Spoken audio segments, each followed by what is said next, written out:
So the ban list dropped, and players are in the middle. Half are furious, half are just ready to play their best milling decks, and then there's the players like me that's just like, at least we got a list.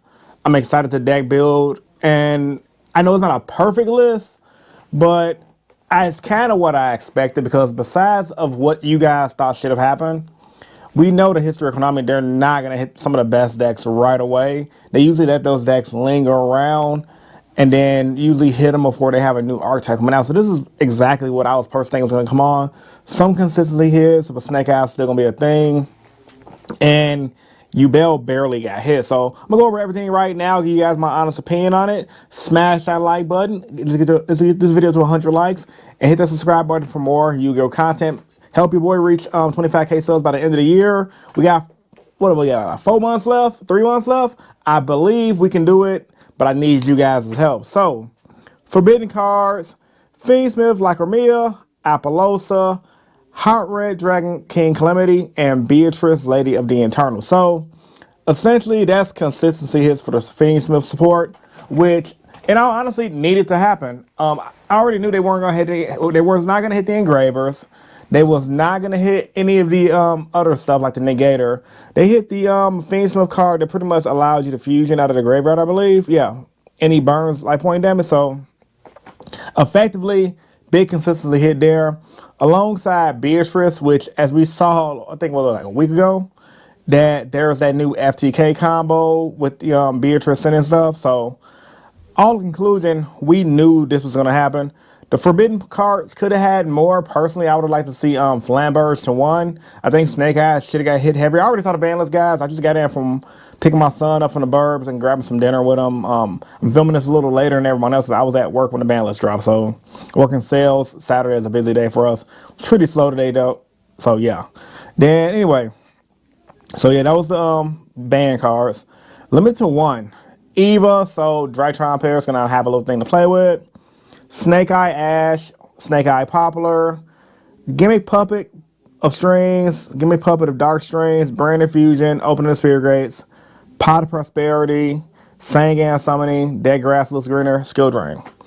Obvious things out of the way. Skill Drain should have never been at 3. Glad it happened. That way Snake Eyes that can't really abuse it.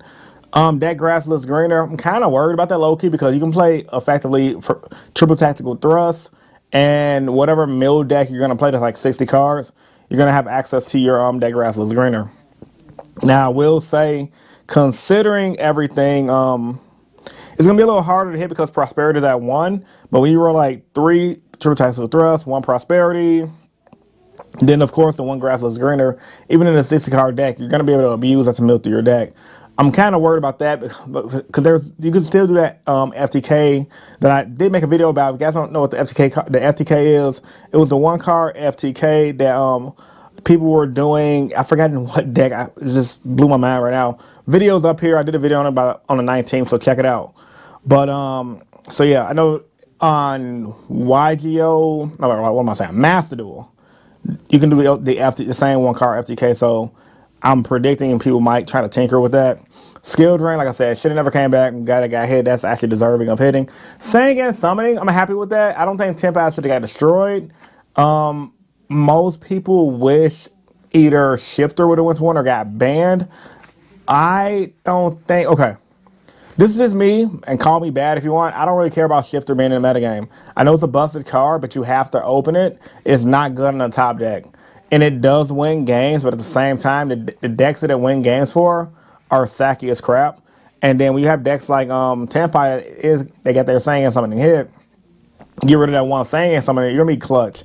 So I think Tempai does, I mean, it's not going to be a dead deck, but I think this is going to be a solid hit for Tempai because the deck just came out. We knew they wasn't going to slaughter the deck, not yet at least. Probably mid next, going into next year. When not the next set come out because this new Snake Eyes support is getting dropped in that set, which is why Snake Eyes didn't get obliterated on the ban list. But the set after the next set, I can see Tempai and Snake Eyes getting obliterated or more smacks on the wrist to get them power crept out of the metagame. Opening of Spirit Gates, I predicted that. I predicted that for Yugioh. Either that or Phantom going to 1. I'm glad Phantom didn't go to 1. Phantom staying at 3. Opening to 1, you really only need the 1 opening as a Yugioh player.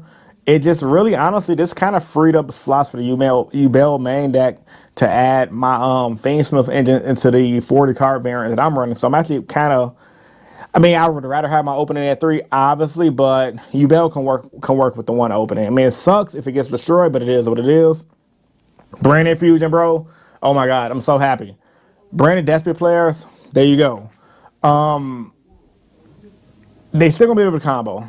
The Albion Sanctifier Dragon combos are a thing. I don't think Brand is a dead deck. I just don't. I just think it got a huge consistency hit. Only time will tell on that one. Gimme Puppet stuff is like the FTK deck that I guess Gimme Puppet do. And the main part here, Ash and Poplar. Now I did my research before I actually started filming this video, which is why I wanted to wait to upload my reaction right away. A lot of people who play Snake Eyes are saying this is not enough. I don't play Snake Eyes, but I play against a lot of Snake Eyes decks. It's not gonna destroy the deck, but until the next set come out, where Snake Eyes get their new Omni Negate in the form of the Azamiya cards, I think that's how they pronounce.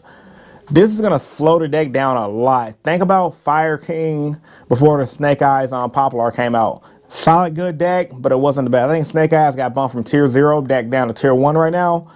And then maybe even tier 1.5 because they lost Appaloosa. And believe it or not, Appaloosa being banned is a huge deal because a lot of these Snake Eyes players, their first thing was to go into Appaloosa. Now they have to combo harder to make the same plays. And with everyone running multiple hand traps, it's going to really slow them down a lot. Uninterrupted, they're still going to be able to do some plays. Like I said, I'm not a Snake Eyes player. I don't know all their plays they can make. Maybe you guys can let me know in the comment section down below how much this didn't hurt Snake Eyes. I did watch some of the new Snake Eyes combos post next set, which I think is called Rage of the Abyss with the new Azamiya cards. I'll probably have it playing over this video right now. And in the video I saw, the guy was just looping out Appaloosa and then some of the new stuff, which is like a negator, and just doing pretty cool combos with Snake Eyes stuff. So Snake Eyes get hit, it's gonna hurt it, but only time will tell. Cause I think, they don't really have much they can do. Just spam the field. They can abuse IP. They can't sit on Appaloosa anymore. They're going to have to think of different ways to innovate. I'm really excited to see how that's going to happen, in all honesty. I'm personally thinking Yubel is the best deck, personally, because Yubel is nutty as hell. The Fiendsmith engine is still pretty much full power for the most part in the Yubel deck. And on top of that, Snake Eyes got neutered, and Snake Eyes and Yubel was like neck and neck, in all honesty. And then, of course, Semi-Limits. Blast, the Dragon Rulers, they don't matter. Blaster, Tempest, Redox, Tidal, they can all come back to 3, that's like whatever. Lunar Light Tiger is like whatever. Thunder Dragon Colossus, that's huge for Thunder Dragon players and people who want to play like pseudo Thunder Stun decks, but I don't think it's going to do much. Then IB, the World Challenge Justicator. I watched the Yassine video. He was saying that card's just a one-of. So I'm going to take his word for it. Like, I don't play that card, never play that card. But in the deck that it's good in, it's only a one-of. So I guess it could have came out to 3 as well. Now, this is something I'm really interested in. I'm going to go over the Unlimiteds right now. So Armageddon Knight, Red Rose Dragon, Match Spectre Unicorn Kieran, Performance Style Plus Fire. We got in the router yesterday, so I guess we kind of knew that was coming back. Ancient Fairy Dragon. Some Spiral players are going to be happy about that one, but Spirals is kind of like a low-key dead deck. Dinglong was like, whatever. I guess freaking, what deck plays that? Sorso? So I guess Sorso players are happy with that one. And Time Seal. Now, everyone and their mother is down playing Time Seal. I think it's at 3 in the OCG. Correct me if I'm wrong. I kind of want to tinker with Time Seal. I'm actually pretty okay with that card coming off the ban list to 3. For you guys that do not remember, I played when Time Seal was at 3 back in the day, and wow, it didn't just outright win you the game. If you go first with Time Seal, like let's say you side in 3 of these and you open up 2, you're effectively skipping 2 of your opponent's draw phases. So if your opponent's hand is mid, you're gonna make their hand more mid because they can't top deck. Now let's say if your opponent already has a busted hand, they don't care about skipping their draw phase, then it's kind of like, I don't know, like. I want to test Time Seal out. It might not do anything, but I got a feeling it's going to be way more annoying than people get credit for, especially with things like Triple Tactical Thrust. You can literally set it up first, Time Seal the opponent, and then if you set up a big board with the Time Seal, they can't top deck, and then they already have a crappy hand, it's GG no re. Or let's say, for example, you go Triple Tactical Talents, rip a card out your opponent's hand, make their hand crap, set the Time Seal, set like 2. If you open up 2, set 2, and then effectively you're screwing your opponent over. But I will say this, that has to be used in decks like a Yubel deck, which is what I plan on trying it out with, or a Snake Eyes deck. Decks that can play off 1 card, because I can definitely see Time Seal breaking, and it is horrible off the top deck. So I think it's fun to try out at locals, maybe not too serious. You probably can catch people off guard. But overall, man, how I feel about the ban list, my closing statements, like I said, it's okay. I'm not gonna crap on it just yet because we've had formats where people crapped on the ban list and it actually didn't kill the game and it actually didn't make the game any much more worse. It actually made it better. I'm seeing the consistency hits. I'm seeing the power play hits. Like Beatrice is huge. Appaloosa is huge. Snake Eye. I don't know what else Snake Eyes can do. I know they can do that one, the Hope Harbinger play. They can do the IP Masquerade play. They can do the Princess play. But if you're playing a good deck like a Yugioh deck, like a Ritual Beast deck, I mean, we really was only scared of Appaloosa. If you play anytime competitively, consistently throughout the couple months, your opponent drops the Appaloosa, it's kind of like crap. Now I gotta play the 3 negation. My hand traps are useless. And I hope I can open up my triple tactical talents to take their monster. So considering everything at hand and considering we knew Konami wasn't gonna slaughter it, the best decks, but they did hit it really good. I'm okay with this ban list for now. Moving forward, though, I think Snake Eyes will probably get another hit if it starts dominating the metagame.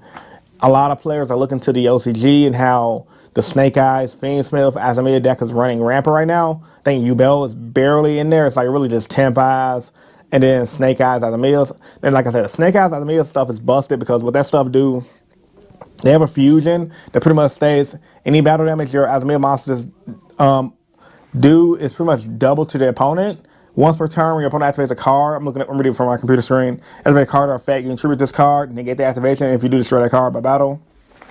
And they also added more consistency with their new what is that stuff called? Let me just look it over with it.